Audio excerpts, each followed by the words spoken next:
அண்ணா யூனிவர்சிட்டியில் இது ஒரு கேஸ் மட்டுமா, என்ன மல்டிபிள் கேசஸா? எதுக்கு கோட்டூர்புரம் காவல் நிலைய அதிகாரிகள் ஞானசேகரனை 24ஆம் தேதி போலீஸ் ஸ்டேஷன் எதுக்கு கூட்டிட்டு போனீங்க? எதுக்கு வெளியே விட்டீங்க? எதற்காக? யாரை காப்பாத்துறதுக்காக இவ்வளவு பதட்டம்? காவல்துறையுடைய கையை யார் கட்டி போட்டார்கள்? Periyar Maniammai Institute of Science and Technology, Tanjavur. B.Tech Biotechnology with specialization in computer science and biology. அன்பார்ந்த தமிழ் சொந்தங்களே, சகோதர சகோதரிகளே, பெற்றோர்களே, பெரியோர்களே, உங்கள் அன்பு தம்பி அண்ணாமலை இந்த காணொளி மூலமாக உங்களிடம் சில கருத்துக்களை பதிவு செய்ய வேண்டும் என்று பேசிக் கொண்டிருக்கின்றேன். டிசம்பர் 23ஆம் தேதி 2024 அண்ணா பல்கலைக்கழகத்தில் அங்கே படித்து கொண்டிருக்கக்கூடிய சகோதரிக்கு மிக மோசமான கோரமான ஒரு பாலியல் வன்கொடுமை நடந்தது நமக்கு தெரியும். 23ஆம் தேதி நடந்த அந்த பாலியல் வன்கொடுமை 24ஆம் தேதி 25ஆம் தேதி ஒரு குற்றவாளியை கைது செய்தாங்க. 25ஆம் தேதி காலையிலிருந்து ஒரு சாமானிய மனிதனாக உங்களைப் போல நானும் பேச ஆரம்பித்தேன். அதன் பிறகு படிப்படியாக சமூக வலைதள பதிவுகள், பத்திரிகை நண்பர்களை சந்தித்து தொடர்ச்சியாக பேசியதன் விளைவு 25ஆம் தேதி சாயந்தரம் ஒரு கைதை காமிச்சாங்க, ஞானசேகரன் என்கின்ற ஒரு மனிதனை. 25ஆம் தேதி இரவு ஞானசேகரன் யார், எந்த கட்சியை சார்ந்தவன், யாரோடெல்லாம் தொடர்பு இருக்குது, அதையும் உங்கள் முன்னால் நாங்கள் வச்சோம். எல்லா அரசியல் கட்சிகளுமே எடுத்து போராடினாங்க, பேசினாங்க. அதனால் இது நான் அரசியல் பேச விரும்பலை. முதல்ல நாங்கள் அது ஓட்டப்பந்தயம் கிடையாது. முதல்ல அண்ணாமலை தான் ட்வீட் போட்டான். அதை மாதிரி நான் ஒரு கீழ்த்தரமான அரசியல்வாதி கிடையாது. மாற்றம் வேண்டும் என்று விரும்பக்கூடிய உங்களை போன்ற ஒரு சாதாரண மனிதன். இன்றைக்கி நான் அதை பற்றி பேசலை. ஜனவரி மாதம் கடைசியில் உங்கள்கிட்ட சொல்லியிருந்த சில விஷயங்களை நான் CDR கால் டீட்டெயில் ரெக்கார்ட் ஆதாரத்தின் அடிப்படையில் உங்கள் முன்னால் வைக்கப் போகின்றேன். இன்றைக்கி பேச வேண்டிய நேரம் வந்துருச்சு. 25ஆம் தேதி கைது செய்யப்பட்ட பிறகு பல விஷயங்கள் நம்ம பார்த்தோம். FIR கசிய விடப்பட்டது. 27ஆம் தேதி நான் ஒரு அறப்போராட்டத்தை முன்னெடுத்தேன். அதன் பிறகு அண்ணா பல்கலைக்கழகம் சில விஷயங்கள் செஞ்சாங்க. நாங்கள் செக்யூரிட்டி அது பண்ணுறோம், நாங்கள் டைட்டன் பண்ணுறோம்.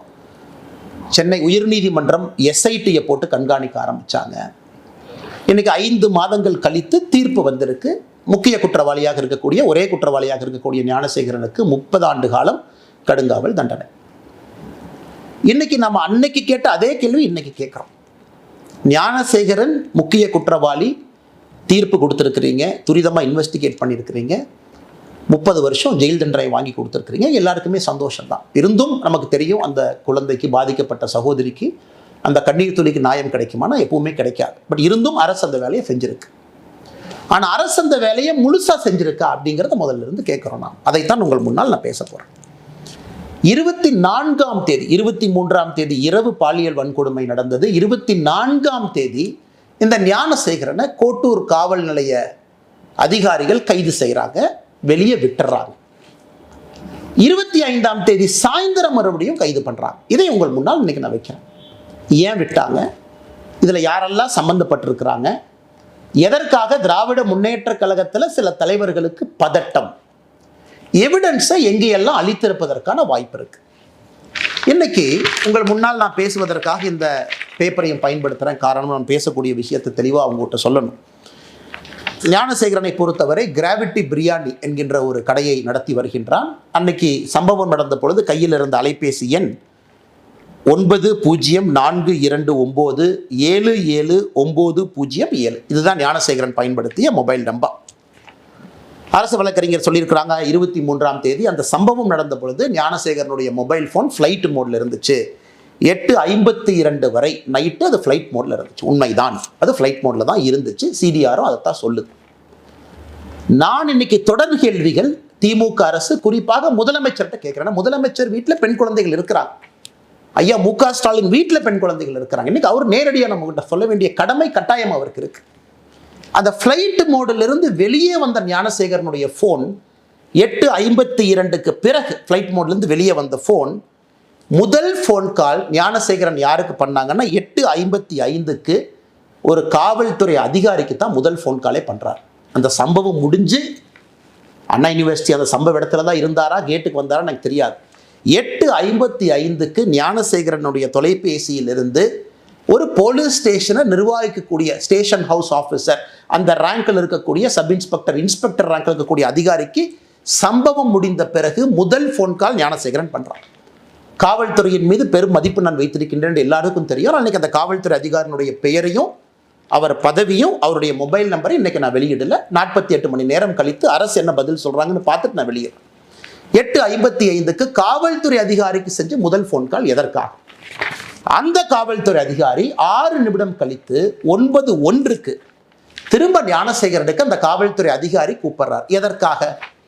ஸோ குற்றம் செஞ்ச பிறகு அக்யூஸ்ட் கூப்பிடுற முதல் ஆள் லோக்கலில் இருக்கக்கூடிய ஒரு காவல்துறை அதிகாரி. விசாரிச்சிங்களா? காவல்துறை அதிகாரிக்கு என்ன ரிப்போர்ட்டிங் என்ன ஞானசேகரன் பண்ணுறான்? குற்றம் செய்த பிறகு அது சார்ஜ் ஷீட்டில் கொண்டு வந்தீங்களா? அதிகாரிக்கும் இவனுக்கும் இதுக்கு முன்னாடி ஏதாச்சும் தொடர்பாக இருக்கா? ஏன் நான் திரும்ப திரும்ப கேட்குறேன்னா, மே 14ஆம் தேதி ஞானசேகரன் மீது 2வது எஃப்ஐஆர் சிபிசிஐடி ரெஜிஸ்டர் பண்ணியிருக்காங்க.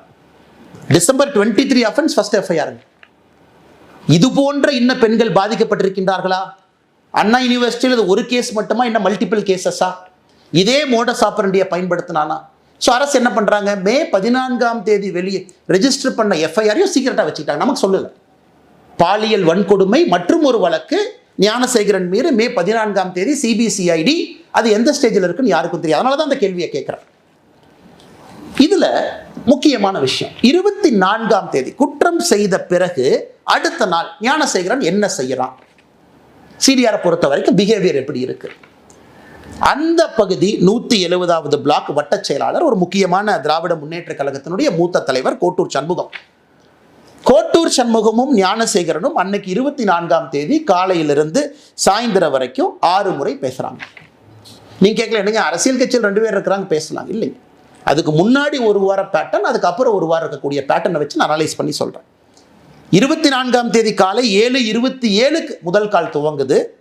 4:01 PM வரைக்கும், சாயந்தரம் 4 மணி 1 நிமிடம் வரை 5 முறை பேசுறாங்க 2 பேரும். அதன் பிறகுதான் ஞானசேகரன் போலீஸ் ஸ்டேஷனுக்கு கூட்டிட்டு போறாங்க, கோட்டூர் போலீஸ் ஸ்டேஷனுக்கு. ஒரு 4 மணி நேரம் பேசல. அந்த நேரத்தில் ஞானசேகரன் காவல் நிலையத்துக்குள்ள வச்சிருக்கணும். வெளியே வந்த பிறகு ஞானசேகரனும் கோட்டூர் சண்முகம் மறுபடியும் பேசுகிறாங்க. ஸோ எதுக்கு கோட்டூர்புரம் காவல் நிலைய அதிகாரிகள் ஞானசேகரனை 24ஆம் தேதி போலீஸ் ஸ்டேஷன் எதுக்கு கூட்டிட்டு போனீங்க? எதுக்கு வெளியே விட்டீங்க? எவிடன்ஸ் அழிக்கவா? செல்போன் ரெக்கார்ட்ஸ் அழிக்கவா? இல்லை செல்போனில் இருக்கக்கூடிய வீடியோவை டெலீட் பண்ணவா? இல்லை அண்ணா யூனிவர்சிட்டியில் கேமரா ஒரு வேளை ஃபங்க்ஷன் ஆகி இருந்தால் அதெல்லாம் கழட்டி தூக்கி வீசவா? எதற்காக 24ஆம் தேதி கைது செய்யப்பட்ட ஞானசேகரன் கோட்டூர் போலீஸ் ஸ்டேஷன்லேருந்து எதற்காக வெளியே விடப்பட்டார்? இந்த நேரத்தில் ரொம்ப முக்கியமான விஷயம், ஞானசேகரன் கோட்டூர் காவல் நிலையத்திலிருந்து வெளியே வந்த பிறகு நைட்டு 8:30 மணிக்கு மேலே 24ஆம் தேதி இரவு தமிழகத்தினுடைய சுகாதாரத்துறை அமைச்சர் அண்ணன் மா சுப்பிரமணியம் அவர்களும் கோட்டூர் சண்முகமும் பேசுகிறாங்க. இது கோட்டூர் சண்முகத்தினுடைய சிடிஆரை பார்த்தீங்கன்னா, ஞானசேகரன் வெளியே வந்ததுக்கப்புறம் கோட்டூர் சண்முகத்தினுடைய பிஹேவியரல் பேட்டர்ன் மா சுப்பிரமணியத்தை கூப்பிடுறார். 8:30 மணிக்கு பேசுகிறாங்க. 8:32 மணிக்கு மா சுப்பிரமணியமும் கோட்டூர் சண்முகம் மறுபடியும் பேசுகிறாங்க. இது எல்லாம் நம்ம நல்லா புரிஞ்சுக்கணும். எதற்காக, யாரை காப்பாற்றுறதுக்காக இவ்வளவு பதட்டம்? அண்ணா பல்கலைக்கழகத்தில் பணிபுரியக்கூடிய நடராஜன் ஒருத்தர், ஒரு முக்கியமான அதிகாரி, கேட் கண்ட்ரோல் அவர் கையில் இருக்குது. அதெல்லாம் காவல்துறை நீங்கள் தான் சொல்லணும், எல்லாம் என்னுடைய வேலை கிடையாது. 48 மணி நேரம் கழித்து அந்த நடராஜன் யாருன்னு பேசுவோம். ஒரு பிஆர்ஓவா, கேட் யார் கண்ட்ரோலில் இருக்குன்னு. அந்த அண்ணா பல்கலைக்கழகத்தில் இருக்கக்கூடிய நடராஜனும் கோட்டூர் சண்முகமும் எத்தனை முறை பேசியிருக்காங்கன்னா, டிசம்பர் 23ஆம் தேதி பேசியிருக்காங்க, டிசம்பர் 24ஆம் தேதி பேசியிருக்காங்க, டிசம்பர் 25ஆம் தேதி பேசியிருக்காங்க, டிசம்பர் 26ஆம் தேதி பேசியிருக்காங்க.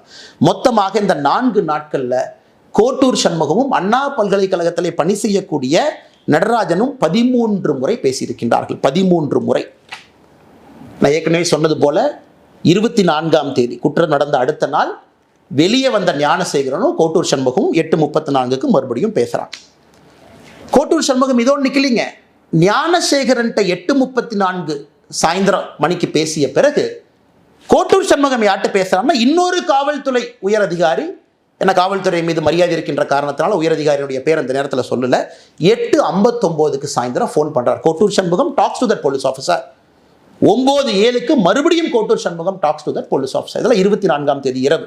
நல்லா நீங்க மக்களை யோசிச்சு பாருங்க. 24ஆம் தேதி பதட்டம், காவல்துறை கூட்டிட்டு போறாங்க, காலையிலிருந்து பேசுறாங்க, மா சுப்பிரமணியத்திட்ட பேசுறாங்க, தமிழகத்தினுடைய சுகாதாரத்துறை அமைச்சர், காவல்துறை அதிகாரிகிட்ட பேசுறாங்க, அண்ணா யூனிவர்சிட்டியில் பணிபுரியக்கூடியவங்ககிட்ட பேசுறாங்க. அந்த 24th night is the most crucial night. காரணம், எவிடன்ஸ் அளிக்கப்படுது. உள்ள போயிட்டு வெளியே வந்த ஞானசேகரன் எவிடன்ஸ் அளிக்கப்படுது. ஏன்னா இவங்க ரெஜிஸ்டர் பண்ண 11 செக்ஷன்ல, நான் புதுசாக அது பொருளை கலப்பினீங்க சொல்லல, தமிழகத்தினுடைய எஸ்ஐடி ரெஜிஸ்டர் பண்ண 11 செக்ஷன்ல ஒரு செக்ஷன் எவிடன்ஸ் அளிச்சதுக்காக ஒரு செக்ஷனை போட்டிருக்கான். அப்ப என்ன எவிடன்ஸ் அளிக்கப்பட்டது? அதன் பிறகு 25ஆம் தேதி காவல்துறை சொல்றாங்க ஞானசேகரன் சாயந்தரம் கைது பண்ற பிறகு அண்ணா யூனிவர்சிட்டி சிசிடிவி வேலை செய்யல, செல்போன்ல எங்களுக்கு தெரியல.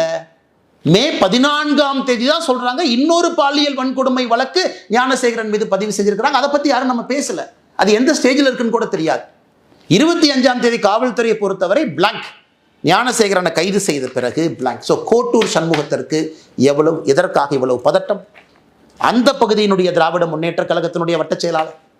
அப்ப காவல்துறை எஸ்ஐடி அதிகாரிகள் கோட்டூர் சண்முகத்தை கூப்பிட்டு விசாரிச்சிங்களா? ஸ்டேட்மெண்ட் எடுத்தீங்களா? கோட்டூர் சண்முகம் எந்த காவல்துறை அதிகாரிகிட்ட பேசினாங்க, அவங்கள கூப்பிட்டு பேசுனீங்களா? மா சுப்பிரமணியம் அமைச்சரை போலீஸ் ஸ்டேஷனை கூப்பிட்டீங்களா? எஸ்ஐடி மா சுப்பிரமணியம் அவன்கிட்ட கேட்டீங்களா? எதற்காக ஃபோன் வந்துச்சு, எதற்காக நீங்க பேசுனீங்க, இந்த பேட்டர்ன்ல எதற்காக நீங்க இன்வால்வ் ஆயிருக்கிறீங்க? இந்த கேள்விகளை நம்முடைய எஸ்ஐடி அதிகாரிகள் கேட்டீங்களா? அன்பு சொந்தங்களே, இந்த நேரத்தில் நீங்க ரெண்டு விஷயத்தை பார்க்கணும். இந்த 24ஆம் தேதி இவ்வளவு நான் சொல்ல இன்னைக்கு பாதிக்கப்பட்ட மாணவியினுடைய வழக்கறிஞர் சொல்றாரு, அதே 24ஆம் தேதி 2 காவல்துறை அதிகாரிகள் அந்த மாணவியை பார்த்து எஃப்ஐஆர் வேண்டாமா, எஃப்ஐஆர்லாம் போட்டால் வாழ்க்கை கெட்டு போயிருமா, எஃப்ஐஆர் கொடுக்காதுன்னு 2 பேர் சொல்றாங்க. 2 காவல்துறை அதிகாரி, ஒருத்தர் மஃப்டியில் வர்றாங்க, ஒருத்தவங்க யூனிஃபார்ம்ல வர்றாங்க. நான் சொல்லுகின்ற இவ்வளவு விஷயங்கள் 24ஆம் தேதி நடக்கும் பொழுது 2 காவல்துறை அதிகாரிகள் அதே 24ஆம் தேதி மாணவிகிட்ட எஃப்ஐஆரை எடுக்க 1 ஃபுல் டே டிலே பண்றாங்க. ஸோ அதனால் இது எல்லாமே உங்களுடைய கவனத்துக்கு கொண்டு வருவது மட்டுமல்ல, உங்கள் முன்னால் இந்த நேரத்தில் நான் வைத்திருக்கின்றேன். அன்பு சொந்தங்களை, இன்னைக்கு நாம கேட்கக்கூடிய முக்கியமான கேள்விகள், யார் அந்த சார்? அதே கேள்வியை திரும்ப நம்ம கேட்குறோம், முதல்ல இருந்து கேட்டுக்கிட்டு இருக்கோம். சர்க்கம்ஸ்டன்ஷியல் எவிடன்ஸ் என்ன? இதெல்லாமே ஓப்பன் சிடிஆர் கால்ஸ். இந்த சிடிஆர்லாம் பார்த்தீங்கன்னா 3 செகண்ட் பேசுகிறாங்க, அண்ணே வாட்ஸ்அப்பில் வாங்கிறார். வாட்ஸ்அப் நம்மகிட்ட இல்லை, அது காவல்துறையிட்டு இருக்கு. ஐபிடிஆர்னு அது தனியாக ஒன்று போட்டு அவங்க எடுப்பாங்க. ஸோ வாட்ஸ்அப்பில் என்ன பேசுனாங்க தெரியாது. நான் சொல்வதெல்லாம் நேரடியாக தொலைபேசியில் ஓப்பன் டாக் பேசியிருக்கக்கூடிய கால். ஐபிடிஆர் அக்சஸ் நம்மகிட்ட இல்லைங்க, அது காவல்துறையிட்டு இருக்கும். ஸோ யார் இன்டர்நெட் ஃபோன் கால் பண்ணது? சாதாரணமாகவே நம்மளே வாட்ஸ்அப்பில் தானே பேசுகிறோம். ஸோ எத்தனையோ கால் இதில் பார்த்தீங்கன்னா 3 செகண்ட் 4 செகண்ட் பேசின கால் என்ன, அண்ணே வணக்கண்ணே கொஞ்சம் வாட்ஸ்அப்பில் வாங்க. கோட்டூர் சண்முகம் விசாரிக்கப்பட வேண்டிய நபர். தமிழகத்தினுடைய சுகாதாரத்துறை அமைச்சர் மா சுப்பிரமணியம் விசாரிக்கப்பட வேண்டிய நபர். அந்த தெளிவை முதலமைச்சர் சொல்லாம எதுக்கு நாடகம் போடுறார்? முதலமைச்சராக ஒரு பக்கம், திராவிட முன்னேற்ற கழகத்தினுடைய தலைவராக இன்னொரு பக்கம் இருக்குல்ல. முதலமைச்சருக்கு 2 பொறுப்புகள், 2 பதவிகள் இருக்கு. கட்சி இன்வால்வ் ஆயிருக்கு, முதல்ல இருந்து இன்வால்வ் ஆயிருக்கு, காவல்துறை அதிகாரிகள் இன்வால்வ் ஆயிருக்கிறாங்க. இவ்வளவு விஷயங்கள் நடந்திருக்கு, இவ்வளவு தொலைபேசி அழைப்புகள். நீங்க கேட்கலாம், இல்ல அண்ணாமலை என்ன நீங்க சும்மா சொல்றீங்க? சரி, கோட்டூர் சண்முகம் அவர்களும் மா சுப்பிரமணியம் அவங்களும் டெய்லி பேசிக்கிறாங்களா? டெய்லி பேசிக்கிறாங்கன்னா, நான் சொன்ன 24ஆம் தேதியை 2 முறை பேசிக்கிட்டாங்க. அதன் பிறகு 6 நாட்கள் அவங்க பேசிக்கொள்ளவே இல்லை. இவங்க டெய்லி பேசுகிற ஆட்கள் கிடையாது. 24ஆம் தேதி பேசிய பிறகு இவங்க திரும்ப பேசினாங்களான்னு ரெக்கார்ட் எடுத்து பார்த்தீங்கன்னா 6 நாட்கள் இவங்க பேசலை. அதனால் 24ஆம் தேதி பல விஷயங்கள் நடந்திருக்கிறது. அங்கே தான் யார் அந்த சார் ஒளிஞ்சிருக்கிறார். அதனால் இது தொடரும். இன்னைக்கு நான் ஏற்கனவே சொன்ன எதற்கும் பயப்பட போவது கிடையாது. ஒரு விஷயத்தை நான் சொன்னேன், அதனை கையில் எடுத்திருக்கேன், உடும்பு புடியாக பிடித்து கடைசி வரை போக போறேன். நான் சாட்டையால் அடித்து கொண்டது அண்ணா பல்கலைக்கழக மாணவியினுடைய சகோதரனாக. எனக்கு ஒரு சகோதரி, அந்த சகோதரிக்கு ஒரு சகோதரன் இருந்தால் 2 பேருக்கும் என்ன வழி ஏற்பட்டிருக்குமோ அதைத்தான் நான் செஞ்சேன். அதனால் தொடர்ந்து கேள்விகள் கேட்போம். இதை நம்ம விட போறதில்லை. இதுக்கும் அவங்க சொல்லுவாங்க இப்படி அப்படிமாங்க. அடுத்து நான் 48 மணி நேரம் கழித்து மறுபடியும் அடுத்த விஷயத்தோடு பேசுவோம். அதனால் முதலமைச்சர் அவர்களே பதில் சொல்லுங்க. இத்தனை பேர் இவ்வளவு குழப்பத்தில் ஒரே ஒருத்தர் மட்டும்தான் அக்யூஸ்டு, எங்களுக்கு வேற யாரும் தெரியாது. இந்த ஆள் அவ்வளவு தைரியமா அண்ணா பல்கலைக்கழகத்துக்குள்ள இடத்த செலக்ட் பண்றான், இந்த இடம்னு தெரியுது, அந்த இடத்த ரெடியா உட்கார்ந்து இருக்கான். அப்படின்னா இதுக்கு முன்னாடி அவன் குற்றமே எங்க செய்யலீங்களா? யாராச்சும் நம்புவாங்களா? அவ்வளவு பக்காவா ஸ்கெட்ச் போட்டு எஃப்ஐஆர் படிக்கும் போதே தெரியுது அந்த இடத்துல இருக்கக்கூடிய நபர் வேற எந்த தாக்குதலையும் ஈடுபடவில்லை. அப்ப மே 14ஆம் தேதி போட்ட வழக்கு என்ன சார்? யார் இந்த விக்டிம்? அண்ணா பல்கலைக்கழக மாணவியை விக்டிமா, இல்லை இதே ஞானசேகரன் இன்னொரு இடத்துல இருந்தாரா? அதனால் கேள்விகள் தொடர்ந்து கேட்போம்.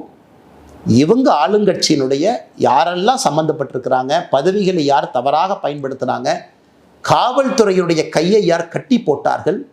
24ஆம் தேதி ஞானசேகரனை வெளியே கொண்டு வந்து குரூஷியல் எவிடன்ஸ் அளிப்பதற்கு யாரெல்லாம் உடந்தையாக இருந்தார்கள்? என்னை பொறுத்தவரை அவர்களும் குற்றவாளிகள் தான். அதில் தான் அந்த யார் என்கின்ற சார் ஒளிஞ்சிருக்கிறார். வணக்கம், நன்றி. Periyar Maniammai Institute of Science and Technology, Tanjavur. BTech Biotechnology with specialization in computer science and biology.